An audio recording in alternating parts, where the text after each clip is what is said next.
नमस्कार दोस्तों, स्वागत है आप सभी का स्टडी आईक्यू में। आज हम लोग एक बहुत ही जरूरी विषय पे चर्चा करने वाले हैं। एजुकेशन सेक्टर से जुड़ी हुई डिस्कशन होने वाली है। आप यहाँ पे खबर देख सकते हो। A panel that is parliamentary panel calls for mandatory art education till class 10। तो हमारी चर्चा होने वाली है आर्ट एजुकेशन के बारे में, और ये जो पार्लियामेंट्री कमेटी है इन्होंने क्या रिकमेंडेशन दी है उसके ऊपर हमारी चर्चा चलेगी। तो ये डिस्कशन आपके लिए बहुत ज़रूरी रहेगी अगर आप यूपीएससी सिविल सर्विसेज की तैयारी कर रहे हो या फिर स्टेट पीएससी की तैयारी कर रहे हो, जहाँ पे सब्जेक्टिव सवाल आते हैं। एक सिंपल सा सवाल बन सकता है, what is the situation of art education in India, what are the problems, what are the measures that you suggest to improve art education in India. Simple सा सवाल। तो यहाँ पे आपको काफ़ी फॉर्डर मिलेगा, क्योंकि ये जो रिकमेंडेशन दी है काफ़ी अच्छी रिकमेंडेशन है, जिससे इंडिया में आर्ट एजुकेशन का जो लैंडस्केप है वो एक ट्रांसफॉर्म हो सकता है। तो उसी के ऊपर हम लोग चर्चा करेंगे। स्पेक्युलेटिव डिस्कशन रहेगी, क्योंकि रिकमेंडेशन की बात कर रहे हैं, तो रिकमेंडेशन अप्लाई होगी या नहीं होगी ये तो आने वाला समय ही बताएगा। ठीक है, चलिए हम लोग बात करते हैं इस पार्लियामेंट्री पैनल के बारे में और उसकी रिकमेंडेशंस क्या है ये जानते हैं। To know that stay with me. मैं हूं आपका दोस्त राहुल सायगांवकर। आप मुझे इस आईडी पे फॉलो कर सकते हो, और अगर आप तैयारी कर रहे हो यूपीएससी सिविल सर्विसेज की, देन डू विजिट studyIQ.com, या फिर आप हमारा ऐप भी डाउनलोड कर सकते हो गूगल प्ले स्टोर से, जहां पे आपको सारी जानकारी मिल जाएगी। इनफैक्ट हम लोगों ने recently GS foundation course plus target prelims 2022 launch किया है। एक ही सब्सक्रिप्शन में वो अवेलेबल है। Just go to these details, you will get all the information there.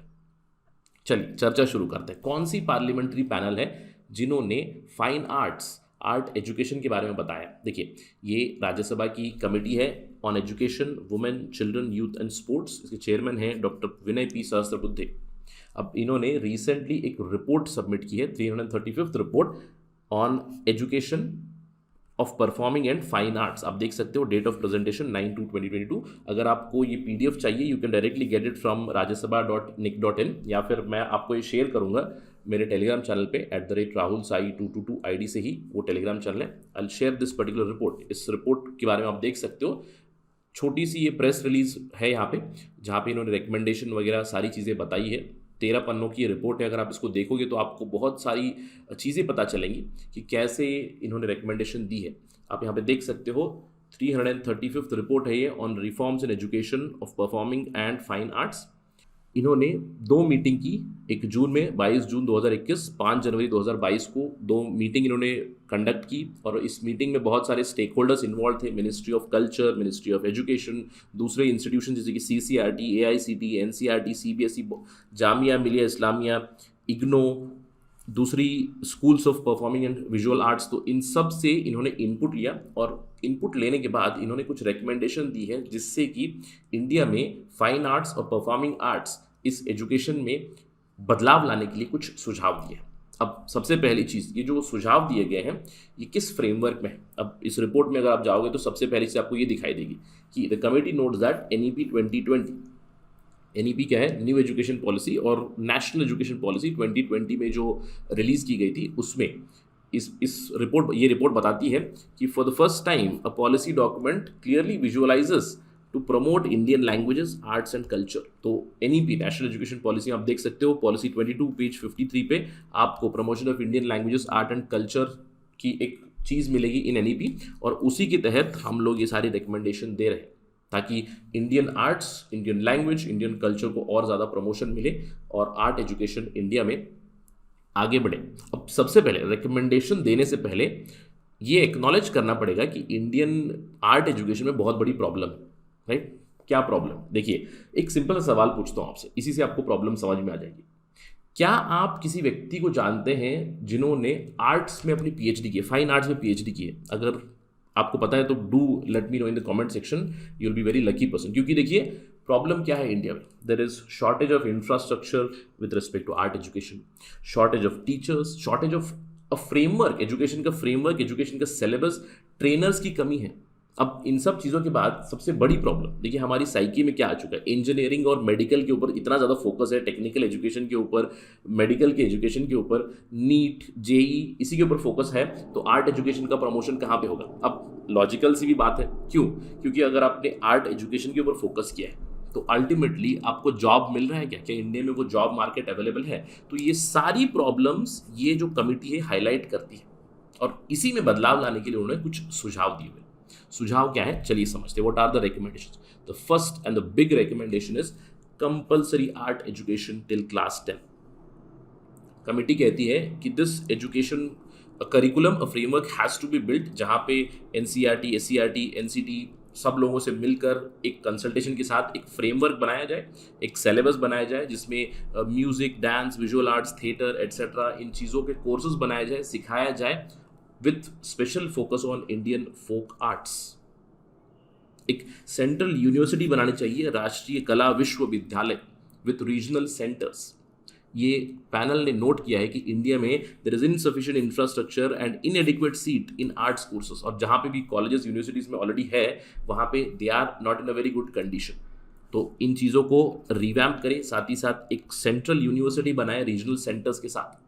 अब पूरे आर्ट एजुकेशन को रेगुलेट करने के लिए एक बॉडी बनाए, similar to AICT, all India council for technical education जो है उसी की तरह एक बॉडी बनाए जो आर्ट एजुकेशन को रेगुलेट करे, यानी कि रूल्स एंड रेगुलेशंस बनाए, कंपलसरी मॉनिटरिंग करे कॉलेजेस की, क्या उन कॉलेजेस में कोर्स चल रहे हैं। For example bachelor in arts, bachelor in performing arts to be precise, bachelor in performing arts में क्या स्टूडेंट्स एनरोल कर रहे हैं, क्या वहाँ पे टीचर्स हैं, क्या टीचर्स के पास प्रॉपर कोचिंग वाली चीज़ें हैं, टीचिंग वाली सारी इंफ्रास्ट्रक्चर अवेलेबल है, क्या they are proficient to teach enough. तो ये सारी चीज़ें कौन मॉनिटर करेगा?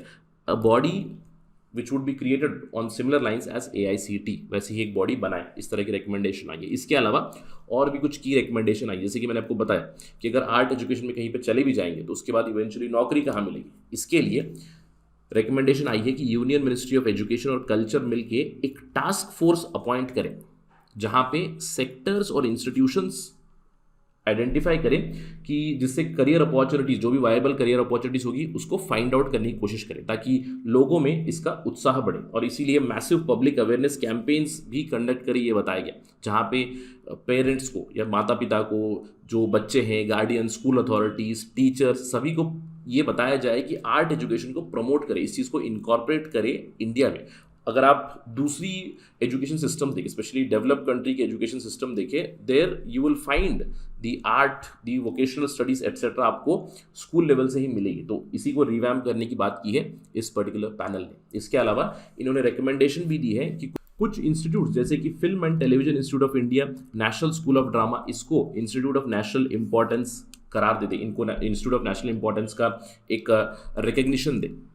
इस कमिटी ने एक ऑब्जर्व किया, कला क्षेत्र फाउंडेशन है एक चेन्नई में, उन्होंने देखा कि कला क्षेत्र फाउंडेशन को इंस्टीट्यूशन ऑफ नेशनल इंपॉर्टेंस दिया गया। उसके बाद उन्होंने भरतनाट्यम को प्रमोट किया, तो Bharatanatyam survives even today, it is very well known today.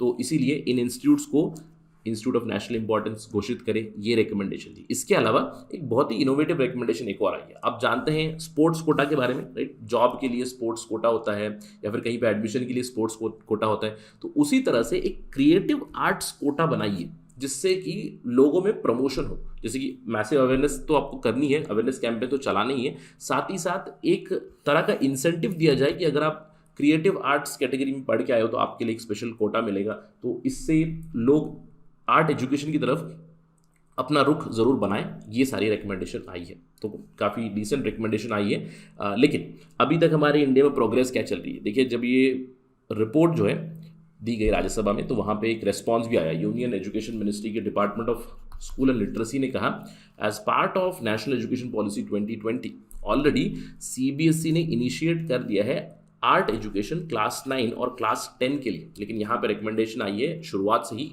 Class 1 से लेकर क्लास 10 तक ये मैंडेटरी बनाए। तो देखते हैं कि क्या होगा। Will the recommendations be implemented? इसके ऊपर तो बहुत बड़ा प्रश्न चिन्ह है।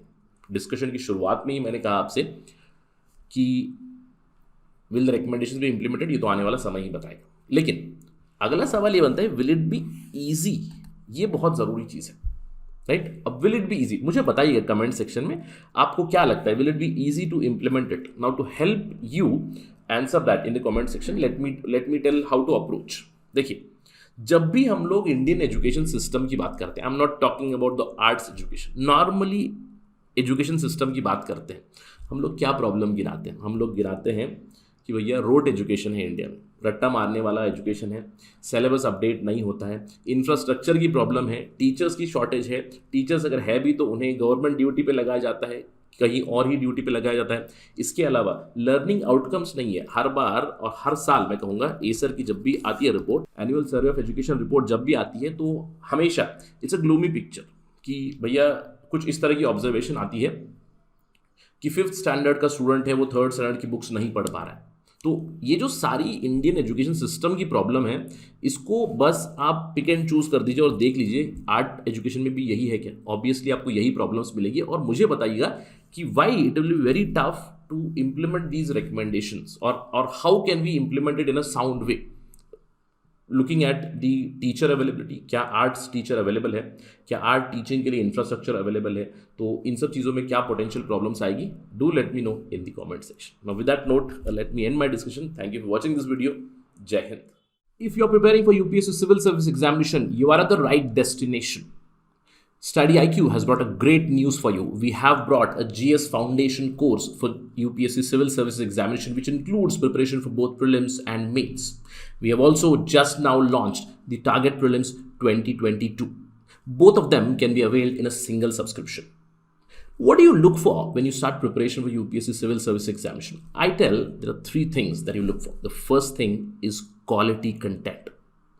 Study IQ is another name of quality. Study IQ is trusted by more than 1 crore subscribers today in India. The entire GS Foundation course, the Target Prelims course, it has been created by top faculties of the country where you get quality curated content for your preparation. The second thing that you look for is a strategy and a direction in your preparation. And I assure you that Study IQ through the GS Foundation course and the Target Prelims course will provide you with that strategy and direction. We have a structured course. We provide complete general studies preparation, complete GS for prelims as well as mains. What makes us so unique? See, we already have 2,500 plus videos in a very structured manner which you can refer for your preparation. We have a host of more than 5,000 MCQs on different topics which will help you in your prelims preparation. We have a Target Prelims 2022 where we will be providing you with mocks. We'll provide you comprehensive study material like the lecture notes, the crux of the PPTs, the presentation, animated videos, everything, the whole shebang is available. See, we have a structured preparation for prelims as well as mains. We will be hand-holding you through your entire journey of UPSC Civil Service Examination. For prelims, we already have a Target Prelims 2022 crash course. For mains, we will be providing you daily current affairs, monthly current affairs. There is a strategy by renowned experts, previous serving officers. They will be telling you their experience and giving you strategy of how to prepare properly. Apart from that, the entire faculty is there to handhold you. We will be guiding you through mains answer writing. We'll be solving your doubts at each and every stage. We'll be covering a lot of things, the current affairs, the All India Radio, the Rajya Sabha TV, Sansad TV, everything would be covered. Apart from that, the previous year question papers from prelims and mains would also be solved.